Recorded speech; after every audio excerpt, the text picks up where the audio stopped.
Hello, my name is Marshall Miller, and I was wrote a story for the Trinity series that Blue Forge Press is putting out, and I'm going to be reading it here today as part of this whole Trinity project. I want to give kudos to Blue Forge Press for allowing me the chance to write a whole bunch of stories for them that could then wind up being published and put out both on internet version and hardback version, such as, once again, here's the book in here that I share with a bunch of other authors. So the way they rigged this was every month Blue Forge Press would send us a prompt, and we would then let our imaginations run wild, and we would write a story, basically any kind of, in our way of writing, the way we write, our style of writing. In addition, if we wanted to tweak the genre, we could do that too, because some of the prompts were fairly, they could be read different ways. They weren't, I'm not going to say generic, that sounds like boring, but there were prompts where you could, depending upon which way your imagination goes, you could read and interpret and then write a story on it. So what I did, and this is the January prompt for the January Trinity, was the original prompt was, the night was bleak and biting, like only the middle of winter can be, and the sky, cluttered with stars, was wide and cloudless. It was as if the moment was frozen, preserved for posterity by some unseen and all-powerful force that knew what was to come. And so here is, based on that prompt, is my short story, Winter Wonderland by Marshall Miller.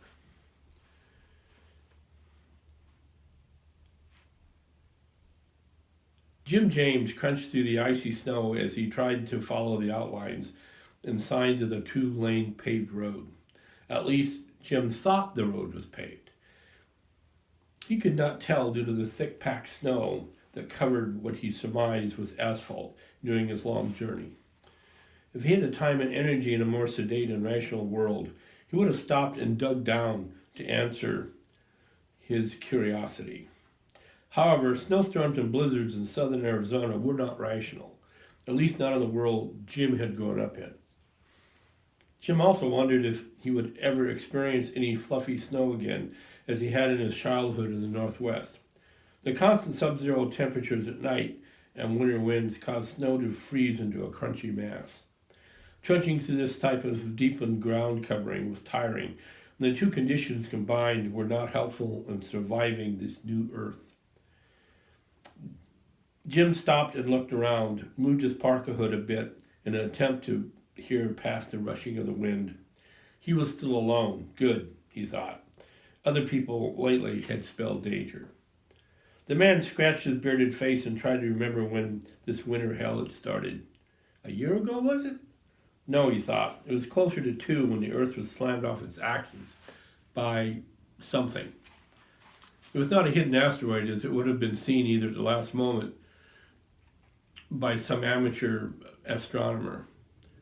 Before all modern communications were disrupted, some scientists had suggested either a miniature black hole or an energized piece of esoteric dark matter. Conspiracy theories screamed a government experiment gone wrong, or maybe an alien attack. Whatever was the cause, it did not bode well for the Earth. The axis tilt was at last report over 40 years, over 40 degrees, up from the 23 and change before the disaster. Plus, the Earth's orbit itself was changed. It was increased into a larger oval which started and ended millions of miles more distant than the 93 million miles of the old orbit. Things fell apart before an accurate accounting was made, though Jim had heard a figure of 400-day year long at least. Jim had heard a figure of 400-day year at least. The moon now circled the Earth more eccentrically also, both closer and further away on its apogee and perigee. Weather patterns and the seasons were screwed up beyond recognition. Thus, southern Arizona was turned into a winter wonderland for most of the past year. Jim shifted the more massive long arms he had concealed under his old white bed sheet and army blanket poncho. The M39 Enhanced Marksmanship Rifle, EMR, was a very new acquisition from just 2 days prior. The survivor's mind flashed back to the recent occurrence as he handled the 30 caliber weapon. Some 2 days prior, the sky just as cloudless as he followed small county and country roads which paralleled the former Interstate 8. Jim heard some shots from the other side of a bend in the roadway. He had unholstered his Glock 9mm and held it in a low-ready position as he crunched through the icy snow. Trying to be fast and silent in these conditions was very difficult, so Jim just plowed ahead as best he could. He followed recent vehicle tracks as he rounded the bend as cautiously as possible in the dark. The Humvee sat in the snow with several bodies spread out around it. As Jim walked up the ruts formed by the tire tracks, he saw one figure with the driver's side rear door open and rummaging around in the back seat. Jim slowly walked up as he scanned the area. There were no other signs of human life. He waited until he was within some 25 yards when he called out to the rummaging figure. "Hey, friend!" The figure jerked upright so fast the person hit their head on the upper door jamb. "Hey, take her easy. I'm just passing through." Jim could now see the bearded man as he moved from inside the Humvee. The figure grabbed for something at his waist, projecting from the partially zipped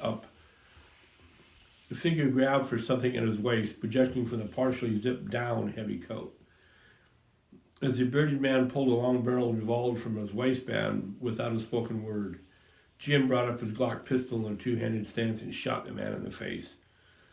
The bearded man sprawled in the snow as a hollow point bullet penetrated his skull.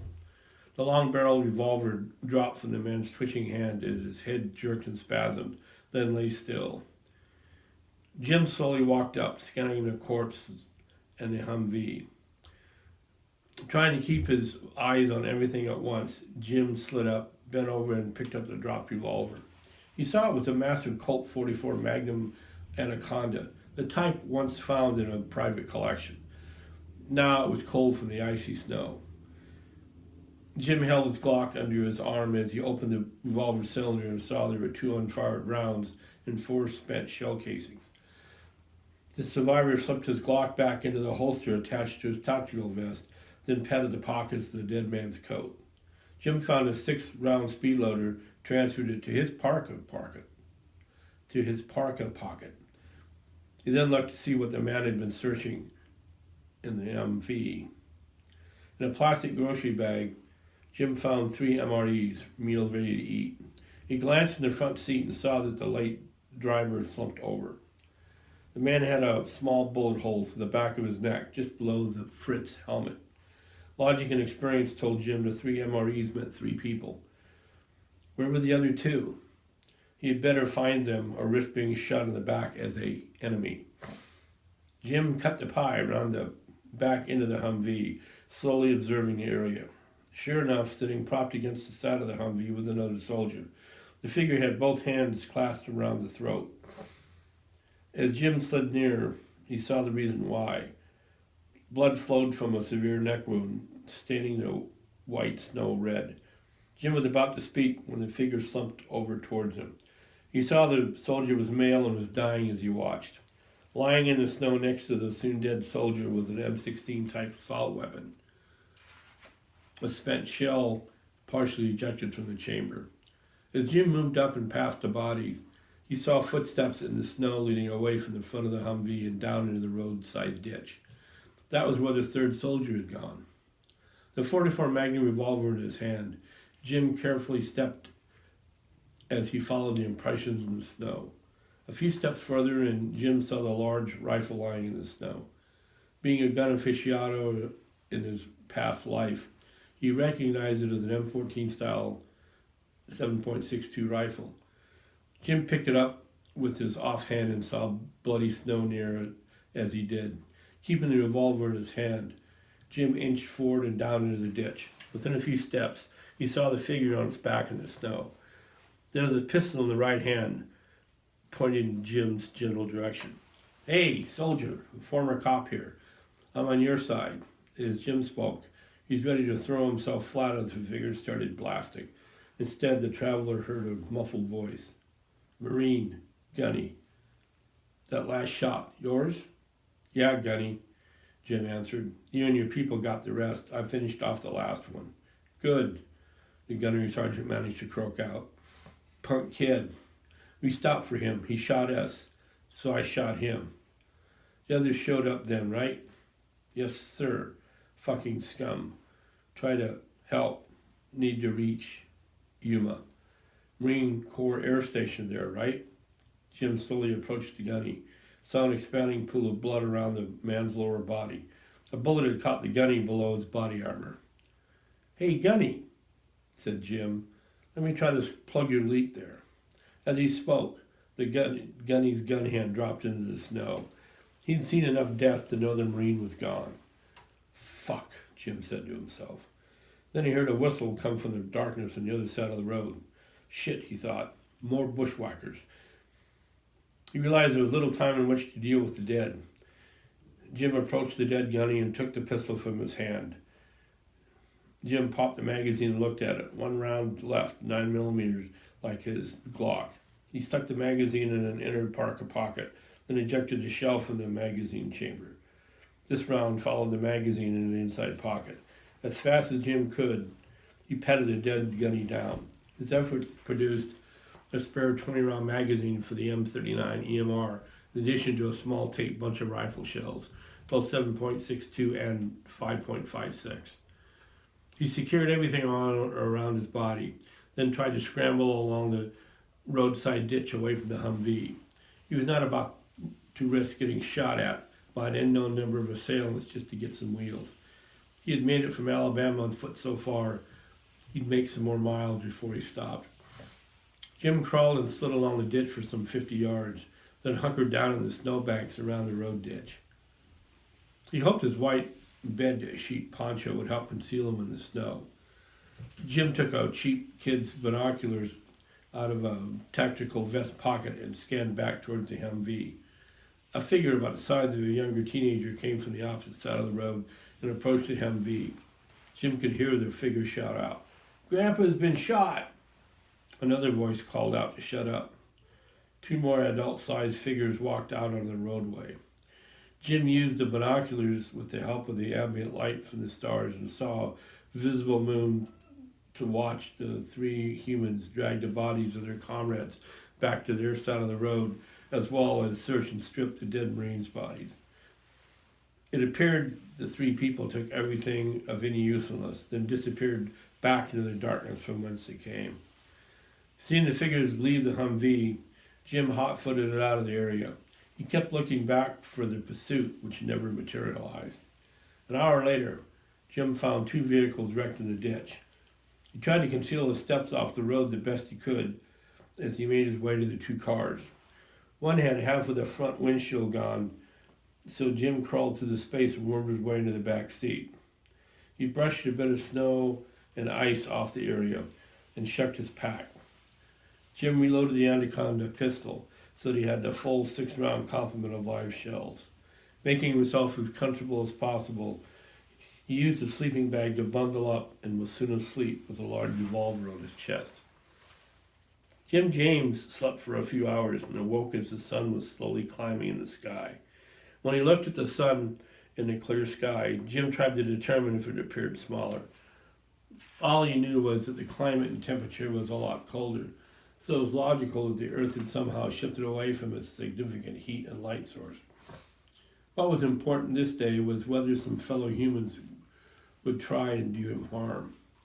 After a short conversation with himself, the survivor went back to the roadway and headed once again to the west.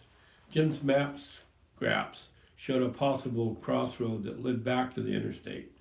He needed that route to cross a low point in the Gila Mountains called Telegraph Pass. Interstate 8 dropped down from Telegraph Pass to Yuma, Arizona, the location of the Marine Corps Air Station mentioned by the gunny.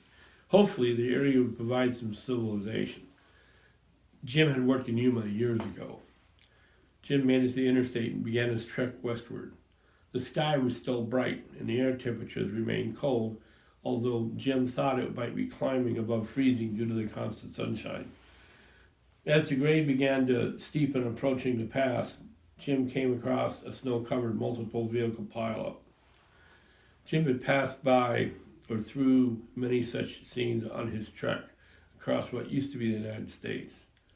A semi-truck and trailer had jackknifed across all lanes of the interstate, probably during the snowstorm that dumped all the frozen water in the cars and other vehicles.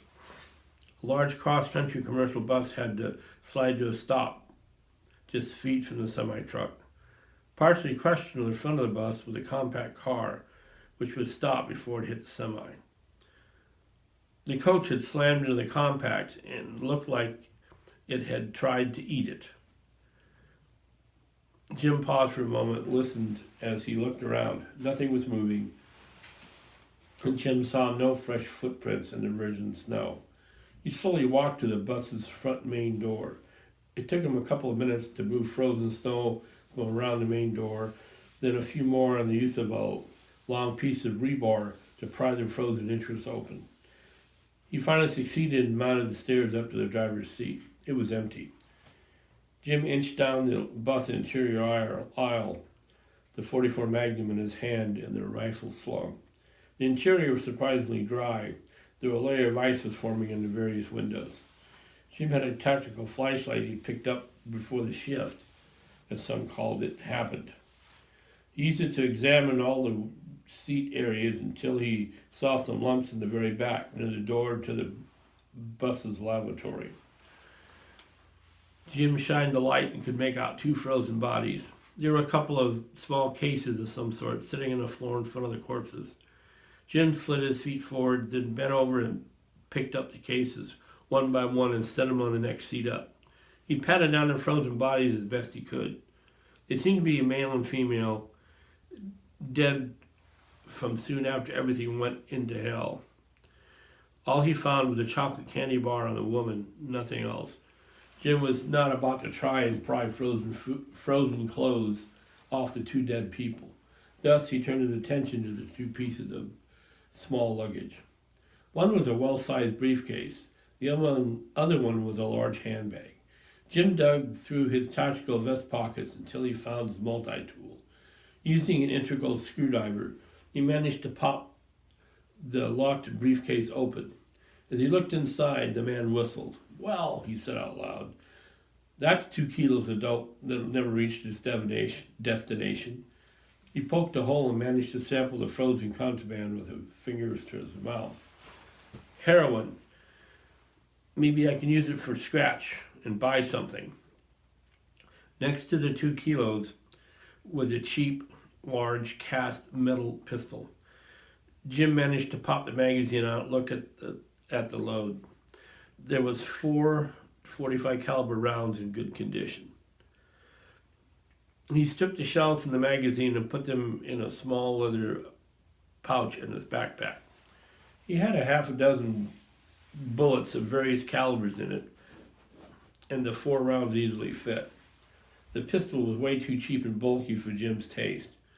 Maybe if he hadn't already obtained the .44 Colt Magnum, he might have thought different. 2 pistols were enough for him. Ammunition doubled his cash in some locales. Next, the survivor checked the oversized handbag. In it were some female accessories, a cell phone, a wad of cash, and a cheap, small, chromed automatic pistol. A quick check of it revealed it was a .32 with 5 live rounds in it. Jim sat staring at it for a moment, then made sure the safety was engaged as he slipped it into a pocket of his tactical pants. Now, this pistol was small enough to warrant keeping it. He added a small set of scissors to his booty and then tossed the handbag aside. The kilos of smack he wrapped up in a scrounged plastic garbage bag and then into his pack. "Not a bad haul," he said to himself, "but I could use some more food items." Jim sat thinking for a few moments. Then, having arrived with a plan of action, Jim shucked his pack, the rifle, and his sheet poncho, followed by the army blanket. The M14 and the anti-cotton revolver he stashed under the seat behind the driver. Jim still had his Glock and his tactical vest. He then added the two recovered 9mm rounds to the magazine the night before. He had added the two recovered 9mm rounds to the magazine the night before, so he now had a dozen shots readily available. That was enough for a short foray should someone else come in out of the cold with less than honorable intentions. Jim exited the bus with the rebar pry in his gloved hands. A quick examination of the wrecked compact revealed the driver's side windshield had been shattered and then pried open. Someone had forced their way in, or another party had rescued them. Maybe someone from the bus had come to get the occupants of the compact. Maybe someone from the bus had come to get the occupant of the compact the large vehicle had destroyed. Maybe that led to someone trying to walk from the wreckage. Maybe the armed frozen druggies had chased everyone out. Jim snorted. That's an awful lot of maybes, he said to himself. He then set to work on getting into the compact car. Jim knew that maybes would always be mysteries. A half hour later, as Happy Jim re-entered the bus, whistling. A half hour later, a Happy Jim re-entered the bus, whistling. The back seat and trunk of the compact had given up a treasure. 2 loaves of frozen French bread, frozen squeeze bottles of butter and mayonnaise, a bunch of condiment packs, a frozen cheese tray, and then the piece of resistance, 2 frozen bottles of wine that had partially popped corks, but not broken. In a flash, Jim had a large empty coffee can and a former cookie tin out of his pack. The hole-punched coffee can served as a sort of stove that he put burnable fuel in. The cookie tin set on top as a cooking pan. He soon had the contraption set up near the driver's seat, and a small fire in the coffee can lit. Jim used a dead pilot survival knife to separate the frozen cheese slice and hack apart one of the loaves of bread. The flame in the coffee can soon had the cheese melting and small pieces of bread thawing. Fondue, he chuckled to himself. 15 minutes later, he was stuffing himself as he fed more cheese and bread to the cookie tin lid pan. His small cache of flammables was soon used up, so he went back to the dead woman's handbag. A wooden-handled hairbrush and some notepaper were quickly added to the small fire. He ate round 2 and decided he was satisfied. He reclined back in the driver's padded seat. Ah, the good life, he said to himself, as he let his food digest. He sipped on the thawing wine from the bottle and thought back. The man called Grandpa had been the 5th person Jim James had shot dead, the 7th he had put a bullet into. Then there was the guy he had laid out with a whiskey bottle over his head, and the woman he had stabbed. Jim shrugged.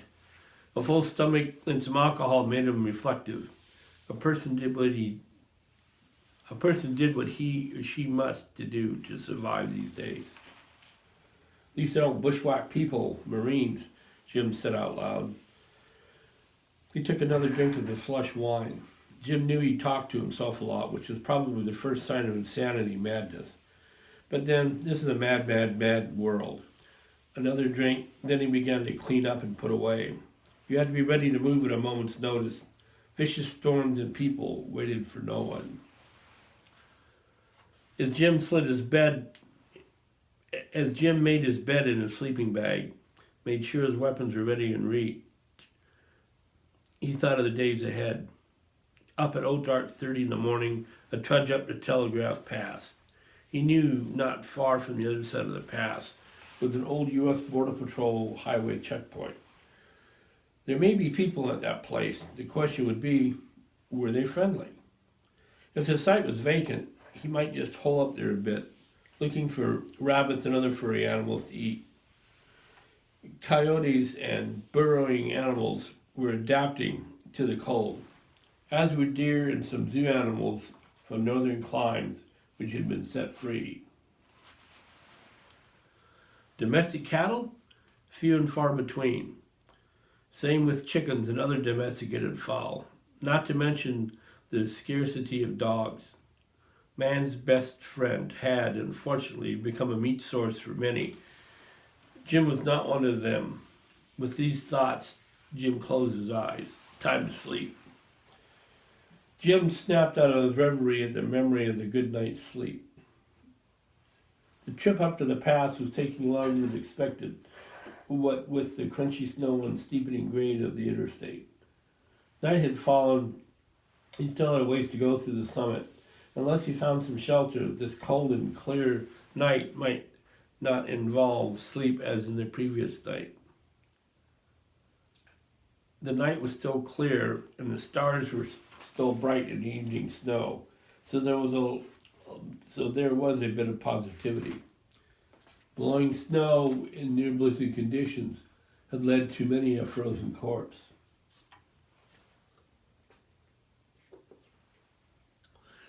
Jim crunched up the eastbound Interstate 8 roadway as the steep graded curves cut this way and that. Damn, a lot of things even out. Damn, but things should even out soon if his memories was good. He had been this way in the past when he had an assignment in Yuma, and it had not been that long ago. Then, as if by magic, he looked up and saw the road begin to flatten out just past the curve he was entering. Hot damn, I think it's the summit. Again he talked loudly to himself. 10 minutes later, he was at what served as the summit for Telegraph Pass. Jim remembered a map note that the altitude here was about 3,000 feet or so, no more than a foothill when compared to the Washington and Oregon terrain. Of course, this is southern Arizona. Then he was at the several-acre flat areas south of the interstate, which served as a lookout point for tourists down towards Yuma and the California border. Jammed in the now snow and ice-covered areas were about a dozen motor vehicles. Jim approached gingerly, his M14 held at low ready. There was ambient light from the stars and moon, so Jim checked for recent footprints or signs of recent vehicle passage. Jim discovered none as he crunched towards the cars and trucks. Jim needed a place to stay during the cold night. He soon eyed some kind of delivery van, the signage on the side obscured by the packed-on snow, ice, and dirt. The vehicle was set behind some other cars, so it was not easily spied from the road. Jim reached the van and walked to the far passenger side. It looked as if the vehicle had been locked and left. He tried the passenger door, and it would not budge. Jim slung his rifle and dug out the piece of rebar from his pack. He broke the small wing window, knocked the glass away so he would not be cut, and managed to worm his arm far enough to hit the locking button. When it seemed nothing happened, he managed to engage the inside door handle, hearing and feeling something click. Jim pulled his arm back out and tried the outside door handle. The door latch mechanism was frozen shut. He cursed and beat on it with a piece of rebar. And after about 5 minutes of beating and prying, he was finally rewarded with an opened door. He clambered in and pulled out the dead female's cell phone. Its excellent battery kept a small charge as it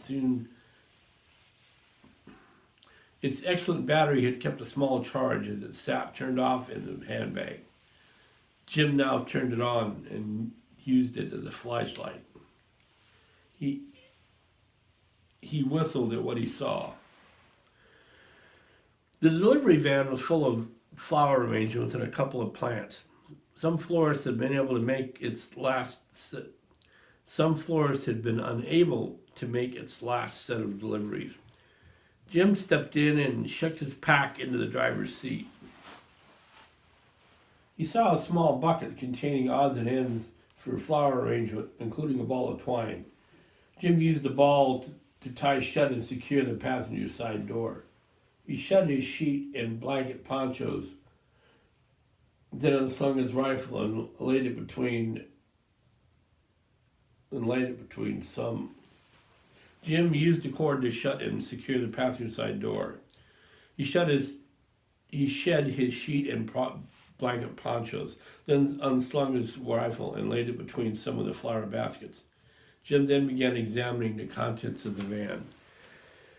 Among all the frozen and dead vegetation, he found some treasures: a couple of large decorative candles, several candy samples, some jars of jams and jellies, a frozen and cracked bottle of champagne, and a small fruit cake he separated from the flower arrangements as he pushed the dead plant material to one side of the cargo area.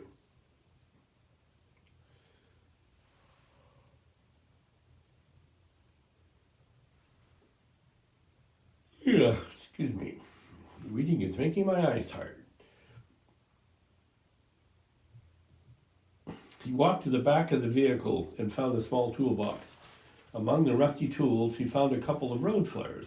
Jim used some of the cellophane and some wrapping material from the flower baskets to cover the flares before he placed them in his pack. A quick check of the glove box revealed the driver may have been a smoker, as there was a partial book of matches under the registration and insurance papers. He transferred the paperwork to his pack. For future use as fuel or toilet paper.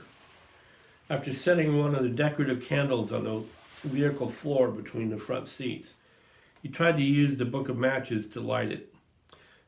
On the third match, he was able to light a small piece of tissue paper from a flower basket, then use it to light the candle. The flames burned bright, and he smiled. "Home sweet home," he said to himself. He then began to create an evening meal as the candle flame slowly began to heat the interior of the delivery van. An old t-shirt rag he jammed into the half-broken window to keep out the breeze. Jim used the candle flame to toast a couple of leftover bread pieces from the first loaf. Then he ate a piece of cheese wrapped in and melted around a piece of sampler chocolate. All this he washed down with a partially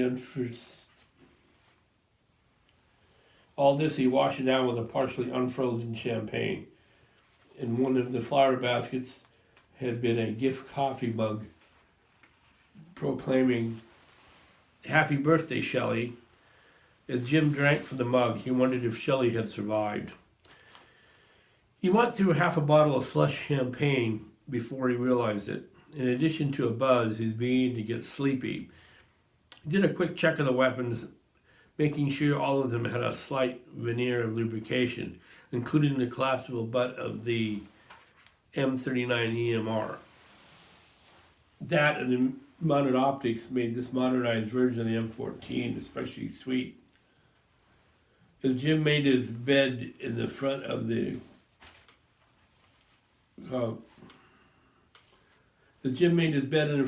cargo area, he thought for the first time in a long time that things may be looking up.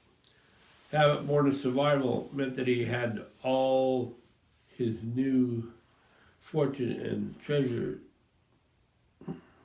Start over again. As Jim made his bed in front of the cargo areas, he thought for the first time in a long time that things may be looking up. Habit born of survival meant that he had all his new found treasures stored in his pack and other gear, with his weapons in reach. The survivors took another gulp of champagne and laid his head down on the pillow. The survivor took another gulp of champagne and laid his head down on the pillow of decorative tissue paper and a couple of small stuffed toys. He was soon asleep. A quick break.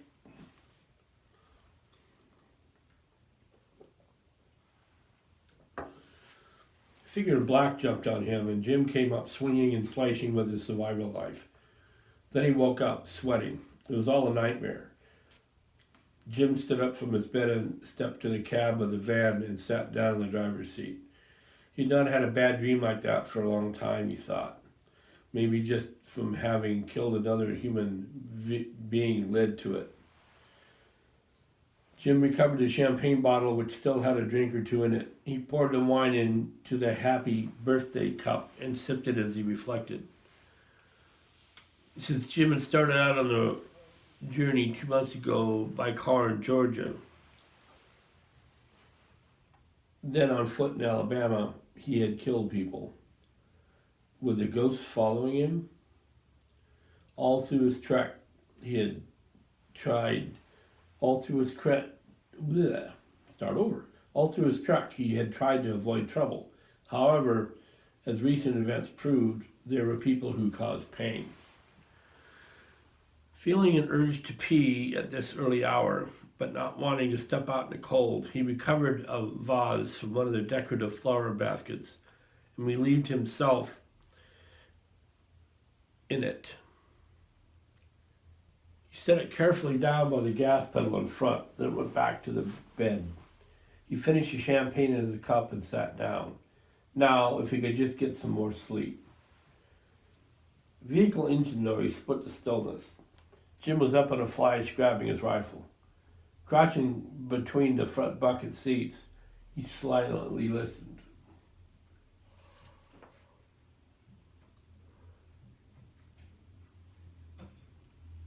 The delivery van was blocked from view by several other vehicles. Thus, Jim hoped the car or truck would drive on by and down towards Yuma. It was night, and there seemed no reason to check out a bunch of abandoned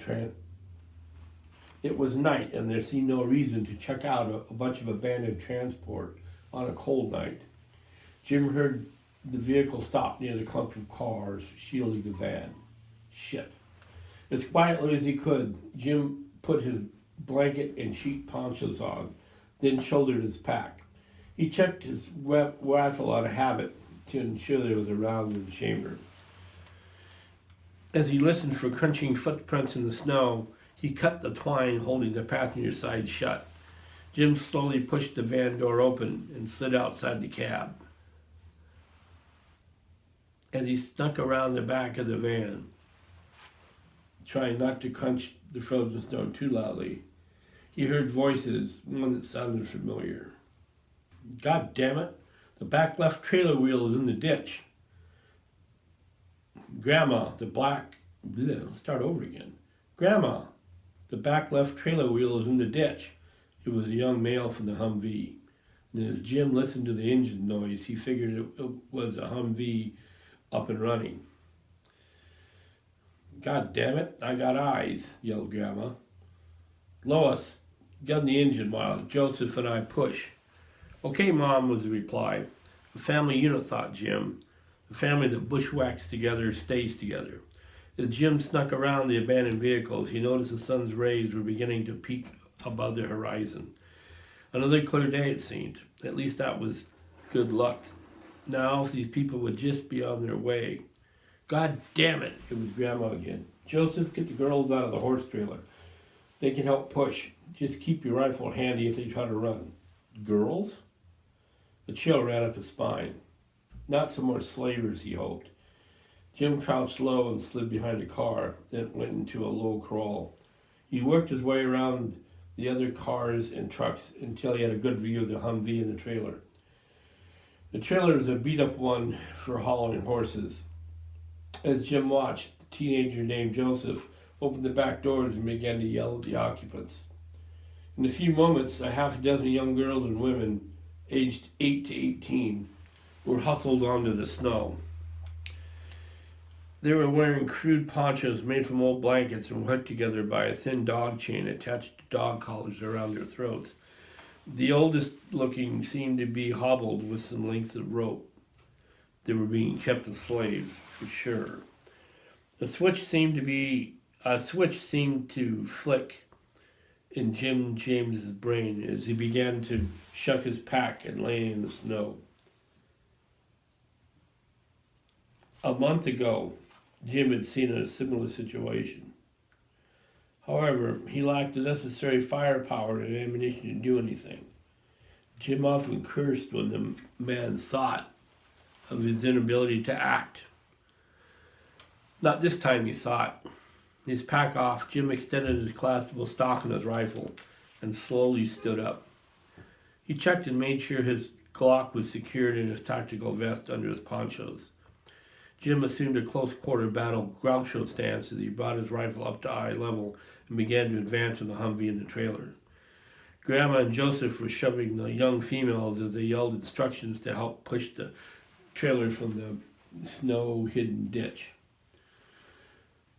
Lois, apparently Joseph's mother, had the Humvee driver's side window open to hear what was going on.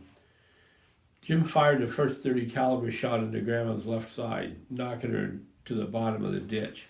His next round hit Joseph, who was pushing with the hostages on the rear left corner of the horse trailer. He flopped over onto his back for the impact.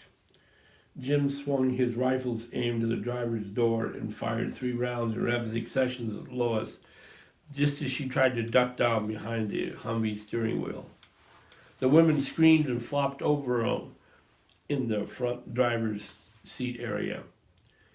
Jim kept advancing as the 6 young women dove under the trailer as best they could. They had no idea who was shooting and at what target. Jim reached the open driver's side window and glanced in. Lois was holding her left bicep with her right hand as blood flowed from a nasty wound. "Try to use that shotgun next to you, woman," Jim growled, "and I'll gut shoot you." He moved on by and towards the other 2 threats. Grandma was laying cursing, her salvaged military body armor having stopped a full penetration of the .30 caliber bullet. Joseph twitched in the snow, a government-issued M4 still hung over an arm. "You fucker," Grandma yelled. "You're the one who shot Grandpa."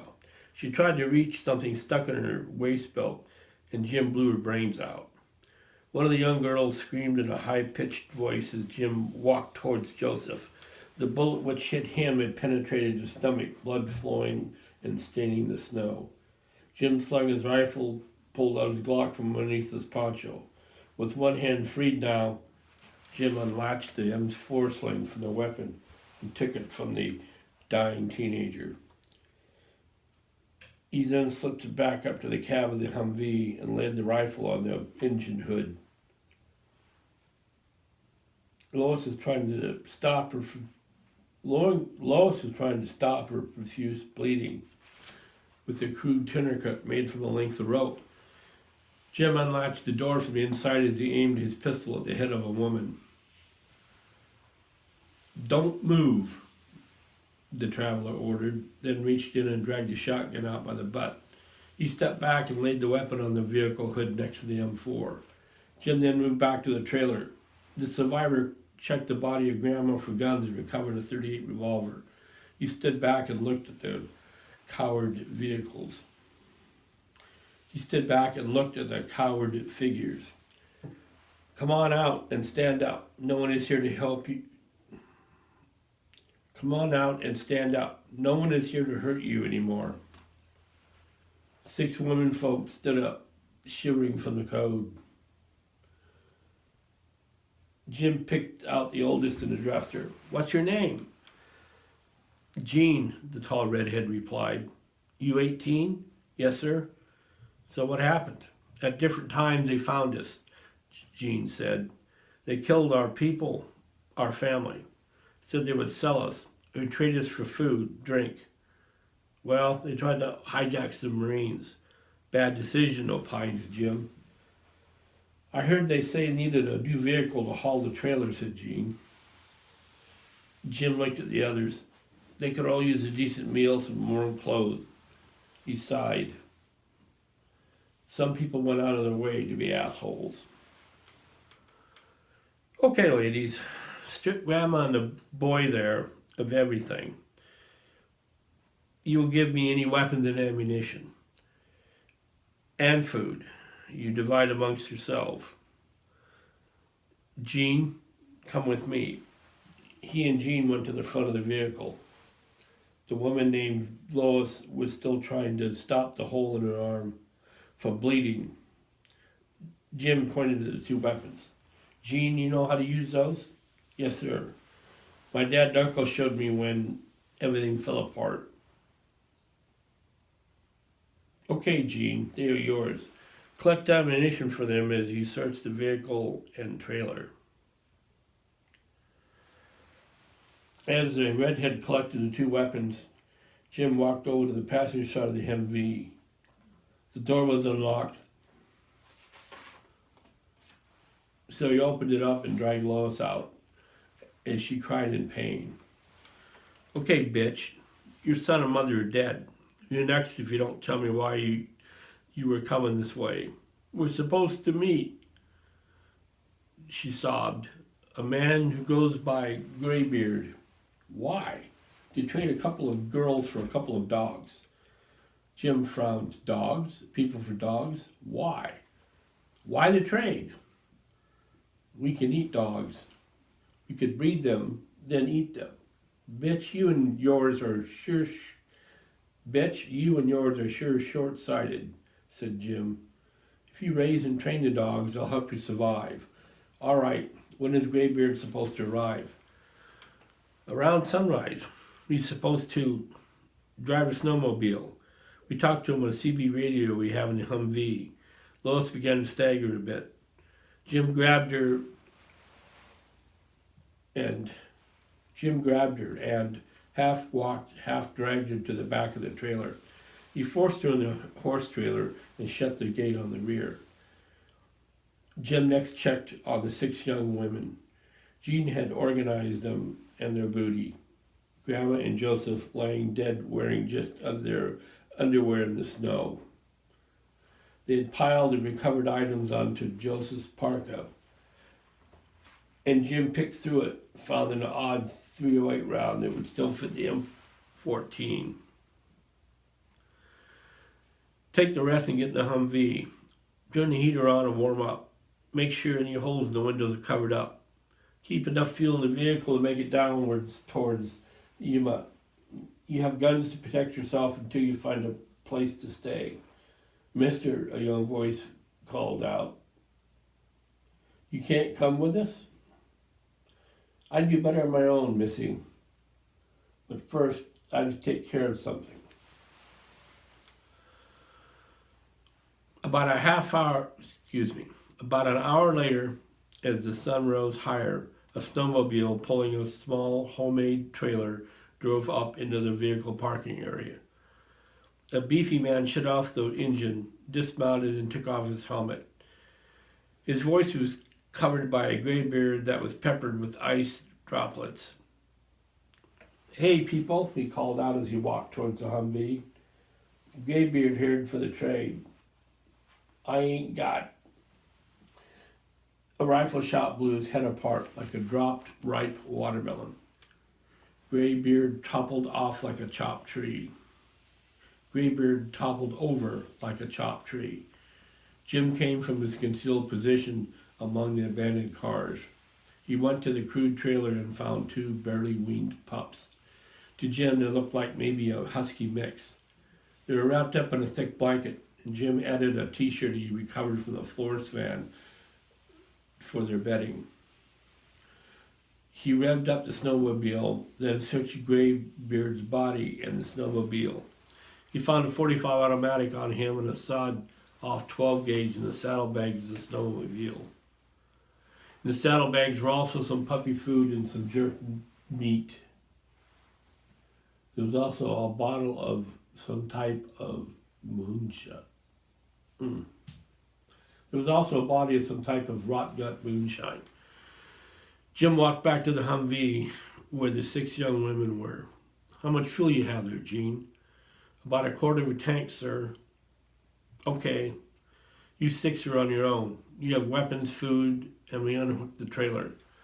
I'll leave it up to you if you want to bring Lois along. I don't think so, sir, replied Jean. A young voice came from the back. Mister, can't you come with us? No, go to Yuma. You'll pass an abandoned border patrol checkpoint if it hasn't burnt down. Don't stop. Get into Yuma where there may be some civilization. Thank you, sir, the redhead said. Well, goodbye. Jim turned around and walked to the snowmobile. He revved it up and slowly turned it around, crude trailer and all. Jim drove down the highway against the official traffic flow long since gone. 5 minutes later, he pulled in behind the abandoned border patrol checkpoint. The buildings were still in one piece, though Jim would have to dig his way in. He checked on the pups, who were snuggled together and fast asleep. Jim took out an entrenching tool he had found in the Humvee and began to dig a pathway to the main door. Home sweet home, he said. He and the pups would do just fine. When they were older, he'd risk a trip into Yuma and see if the Marines had a veterinarian. He sure liked dogs more than humans. Dogs are just better people. Okay, I, of course, wrote a little bit of a story about kind of an apocryphal future where things are definitely not going well. But part of it also, though, is the idea that we have a human here who, despite all of the failings of other humans around him, he still sees a special connection with our canine friends, and he sees the possibilities of using dogs for the future. He also sees the inhumanity that man has for man, women have for women in humankind, which is something that I kind of like to write about because it's that way. It makes, in my opinion, makes people think about what it means to be human and what we possibly should be doing as human beings to each other, following the golden rule a little bit better. But anyways, I'll be writing other short stories for the continuing Trinity series, and hopefully the stories I write will be enjoyable to the reader and at the same time make you guys think a little bit about what's it like, what it means to be human. Thank you very much.